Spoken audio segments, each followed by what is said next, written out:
the military, you paid a high price for just talking. You know it, Mr. Osadolo. You reported that process. You paid your price. So we're coming with people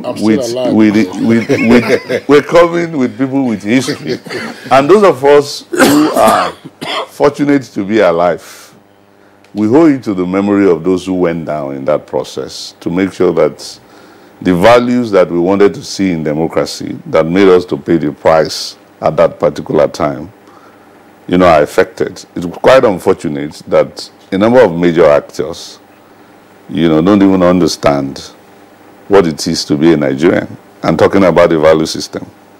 One of the violence that the military did to the psyche of this country was in fact to demolish the content of the educational system. When we were in primary school, we did civics.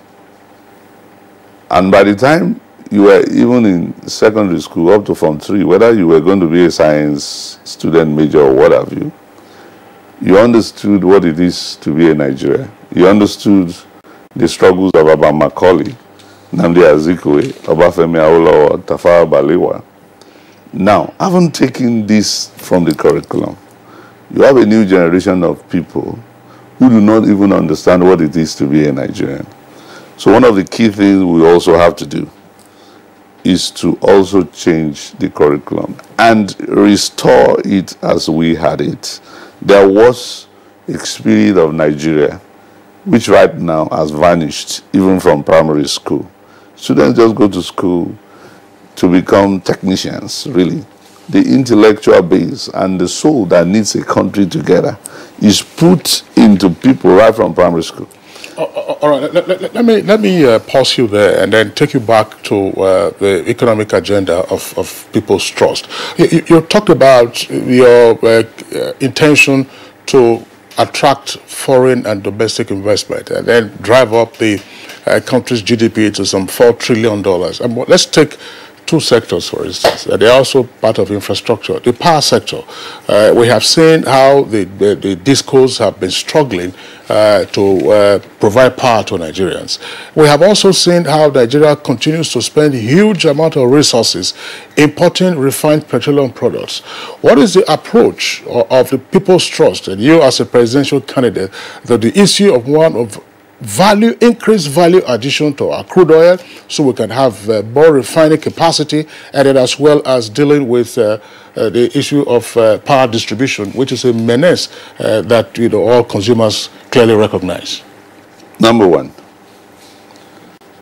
it is important to deal with the problem in the distribution sector decisively. Because as investors want to see how their money will come back. And right now, I think the tariff reasonably gives back a good return. Now, but the problem is that the revenues are not being collected.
because the necessary investment in the distribution sector by those who bought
those networks have not been made to be able to collect the revenue.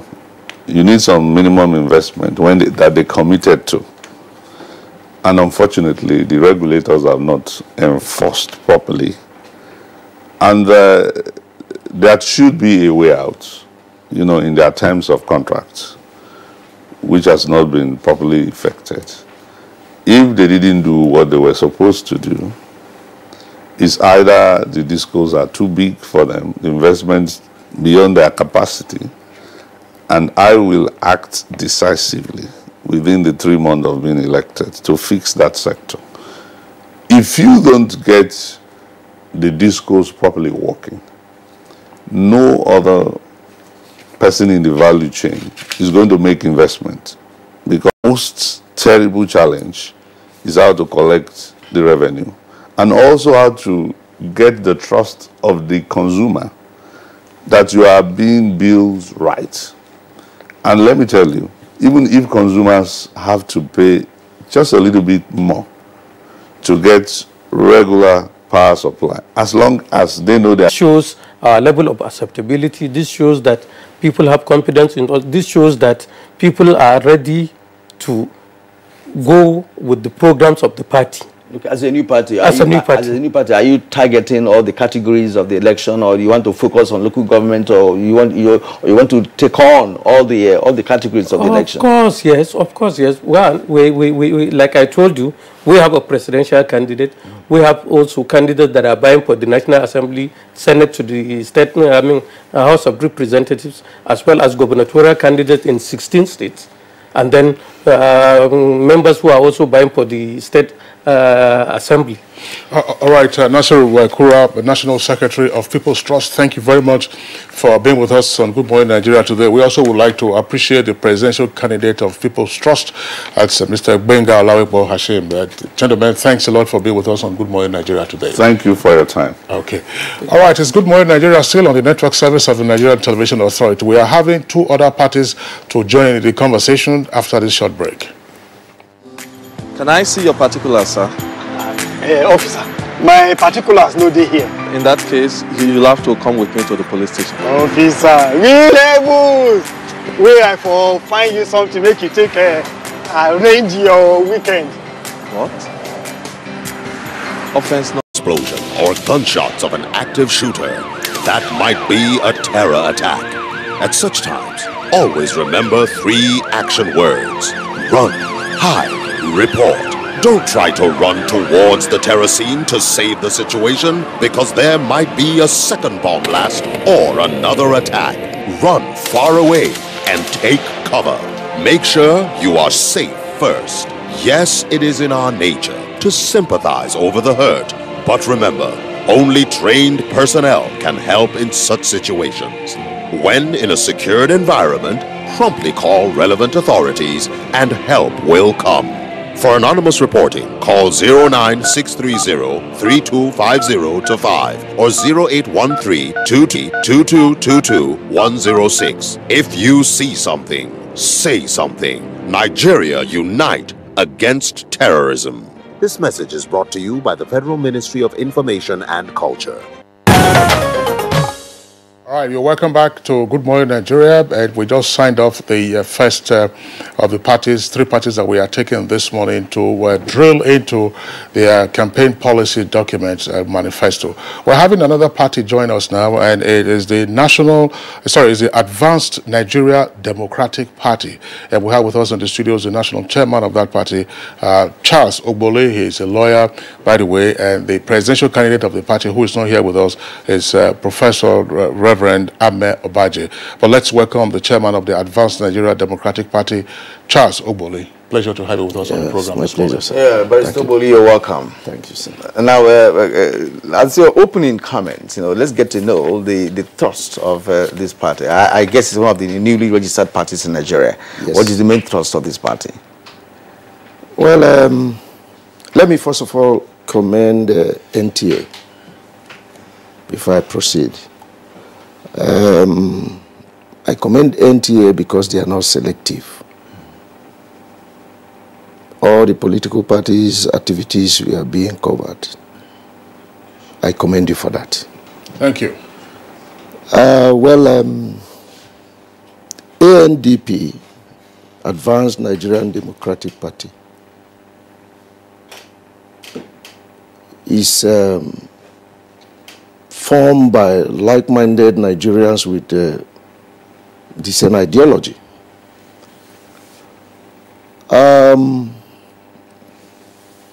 We came on board as a new political party not because we want to form coalition with anybody. We came on board to make a difference. We are not a political party that only came on board to negotiate. The interests of Nigerians are the utmost part of why we are on board. And as I said earlier in my recent interview with AIT. You are here at the NTA? Yes, I'm here at the NTA.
That we will get a credible and someone with a good pedigree to pilot the affairs of this country. we are not a political party that criticizes. If we felt that if something is not being done well, we want to make a difference where we felt that things are not being done well. And that's why we are on board. There are so many things in this country: insecurity, economy, education, health, and so many. How do you intend to make a difference? Yes, how we intend to make a difference is, first of all, one is the issue of security. Without the fear of God, because the first thing we should understand is that without the fear of God, you can't go anywhere. How we intend to make a difference, let me talk on issue of security. The insecurity of this country has gotten to an alarming stage that if care is not taken, we sitting down here may find it difficult to assemble again. Areas human beings are being killed like a rat. Even rats have more values than a human being in Nigeria. It's no longer a question of what happened in Borno in several states. One is that Nigerians, as it is today, what they want to hear is that how many people killed in Adamawa or how many killed in Borno. They are not even interested in the root cause of the killing. They just want to know the number of human beings being killed. So we want to address the issue. It is not by engaging them frontally. It will not end it. The fact is that bring that child home, ask him, why are you behaving in this manner? Now, sorry, let me just pause you for a while, you know, yes, and still ask you something relating to security. You know, yes, the population of Nigeria has grown tremendously in the past couple of years. Yes. And we now have multi-dimensional security matters, such as banditry. You talk about kidnapping. There's also, you know, the issue of herdsmen, farmer clashes. You know, how would you address, because we believe that to address this, you have to be specific, address them specifically, yes, based on, yes, the inherent risks involved in each of these operations, you know, yes, these yeah, just to add to what my colleague has just asked earlier, you say people must have the fear of God. Boko Haram say they are fighting on behalf of God. So how do we address all of these issues? Yes, if Boko Haram say they are fighting, they have fear of God, I don't think that statement is true. You don't create any human being. You don't have the right to take away lives. So that statement from them is untrue. And we have so many, we talk of kidnapping, banditry, and a lot of them. And that centers to unemployment. One, unemployment. You see, Nigeria, as of today, is more than 180 million. And another thing is that we have foreigners that are invading our country. The borders are so porous. And let me start by the issue of unemployment. You see, the root cause of why crimes are taking different dimensions. When I said unemployment, you discover that the government has not done a lot needed from them to engage our youth meaningfully. Why? What will you do differently? What I will do differently is that there will be a skill acquisition across the 774 local government of Nigeria. And that skill acquisition is where youth will be trained in various fields of their core disciplines. And after 6 months of training, we will now empower them. Those that requires equipment, we will empower them. Give them a little token of finance to take off. And then now become employers of labor and not job seekers. If Mr. A employs 7 workers, B employed 8. That alone reduces the unemployment rate. And that is the area we are focusing. And because if you address that issue, then we'll now talk of the crime. If you are gainfully employed as a director of micro industry, you get to your office, you finish from that office, 6 o'clock, you get back to your house. There will be no need for you to pick up arms.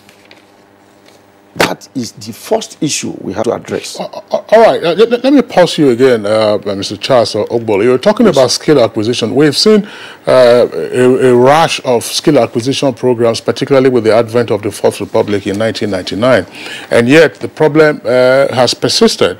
As my colleague asked you, what is it we're going to do differently? We said 774 local government areas, skill acquisition for 6 months. How far can that take you? Let me draw your attention to some specific industrial clusters that we have in Nigeria today, yes, which unfortunately have not gained sufficient traction to get themselves into a much higher gear and therefore be a re-employer of labor as well as a productive base for the economy. You have a number of industrial clusters, for instance, in the southeast. What is your party's focus or your party's intention with regard to some of these industrial clusters, which are just waiting for a fillip? Yes, like I said earlier that I still want to hint on the issue of skill acquisition. There are so many things we intend to do. We are going to acquire lands in all the states. Let me just, on the industrial issue, we acquire lands in all the states. With or without compensation? With compensation. There's no way we cannot compensate the landowners. When we acquire lands, we intend to excavate that land, give it to farmers, free of charge, get a tractor. Because if you buy a tractor to any farmers, the issue of maintenance is there. They may not have the money to maintain the tractors. So when we get this land, we give it to them free. And equip them with the tractors will be minded by the government. Clear the land is only for them to continue whatever planting they want to do in that land. So then, in doing so, we have reduced the cost, we have reduced their pains in managing the tractors, and that is what we intend to do in our party. Because if we now said, yes, indeed, I still go down to that economy of this section, this country, there is no sectors, there's no sectors of this economy that you can pinpoint that we are doing well. Call it Ministry of Health, Ministry of Education. Okay, let me take you on one of the sectors. Education sector, ultimately lubricates other sectors because you need manpower to drive other sectors of the economy. What will you do differently in the education sector, for instance? There is a lot to be done in education. Today, the youth who graduated from universities, we have half-baked graduates all over the country. The education, we need to retrain and train our people in various schools. And let me even go on the issue of post-UMU. It's part of the problems we are having in this country. Some of our youth gainfully got admission at university, but at the point of post-UMU, they denied the admission. That creates another problem to Nigerians, that some of these youth stay 3-4 years at home. How will you address that? We are going to make sure that that post-UMU should be abolished. All right. And, all right, that's the much that we can take. That's the ANDP chairman, that's Advanced Nigeria Democratic Party, Charles Ogbole, who is a lawyer, and the presidential candidate of the party is the Reverend Professor Ahmed Obaje. Thank you very much for being with us on Good Morning Nigeria today. Okay, so it's still Good Morning Nigeria on the network service of the Nigerian Television Authority. We'll take a short break. When we return, we'll take another presidential candidate. You are watching NTA, Nigerian Television Authority. For more information and news updates, visit our website at www.nta.ng, or you can follow us on Twitter at NTA News Now, or you can like us on Facebook at NTA Network News. Stay connected on our YouTube channel at www.youtube.com/NTA News Online. Watch our live stream at www.nta.ng/live. NTA, you can't beat the rich.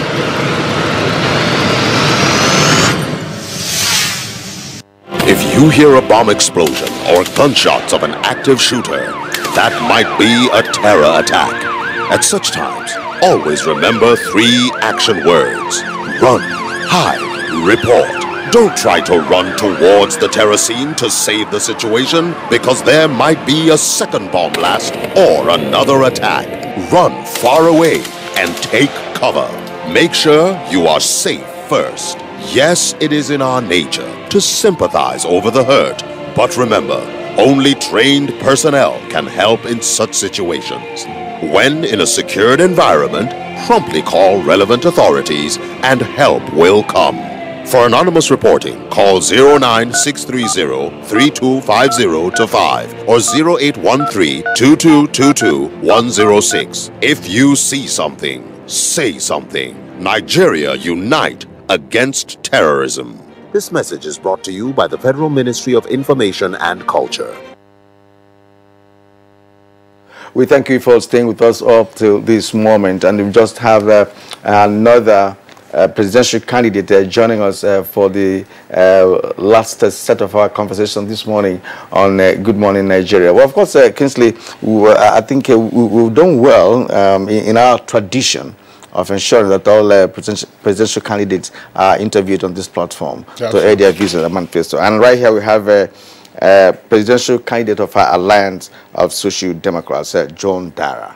Good morning and welcome to Good Morning Nigeria. It's nice being with you. Good morning, Nigeria. All right, John Dara, why do you want to be president of the Federal Republic of Nigeria? Thank you. I'd served at various levels as advisor to people in government. I was Chief of Staff to Governor Otedola in Lagos. I was Special Assistant to General Danjuma as Minister of Defense. I managed Obasanjo's campaign, so I was very close to him and was informally involved in setting up structures of government. The truth is that over the years, have seen that we could do much better than what we're doing. I come from a background of management, and I teach leadership and management for a living. I have been a delegate to 2 national conferences. Before then, I was a resource person in 2 others. So I've been in 4 national conferences. I know the recommended solutions to the problem of Nigeria.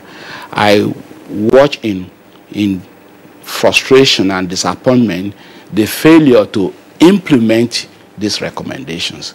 So my mission is to show the world that rebuilding a resource-rich country like Nigeria and moving it forward, managing our pluralism, is not rocket science. It requires leadership skills, managerial skills, but more than anything else, a selfless commitment to best practices. And that is what I want to demonstrate and show that this country's story can change overnight. What are your priorities? My party is Alliance of Social Democrats. Social democracy is focused on 3 basic principles: free enterprise, democracy, and intervention on behalf of the vulnerable. In other words, it's not just free market unfettered. Government has a responsibility to continually intervene, moderate on behalf of the weak and the vulnerable. Some will call it welfareism. That is the ideological platform on which I'm running.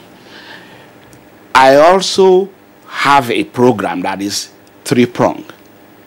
One is reform. Reform is a big word that includes social re-engineering, social mobilization, restructuring that everybody talks about, reorientation of the people, and other sectors that need critical reform like public service, education, and others. So reform will be one plan. The other is development. And development itself, for us, is three segments. We have human capital development, we have infrastructure development, we have economic development. Take human capital development. It's built on the need to make sure that your people are your number one asset and you can get the best out of your people. In fact, if you don't have natural resources and you have a well-educated, healthy, skillful people, then your country will be rich. And so, for us, human capital development will include education, health, and welfare of the people. I can go into all kinds of details. The infrastructure development, for us, the misemphasis on foreign contractors, foreign help, it's the reason why we're not making progress. We have capacity to build our own roads.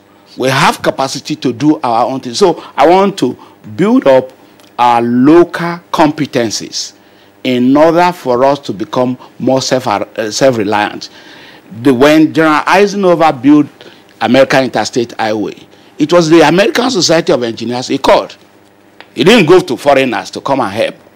And I believe Nigerian Society of Engineers have the capacity and things like that.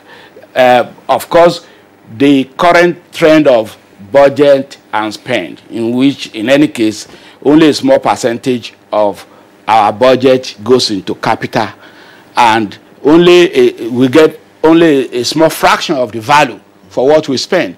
That will not work. You need to, again, emphasize public-private partnership.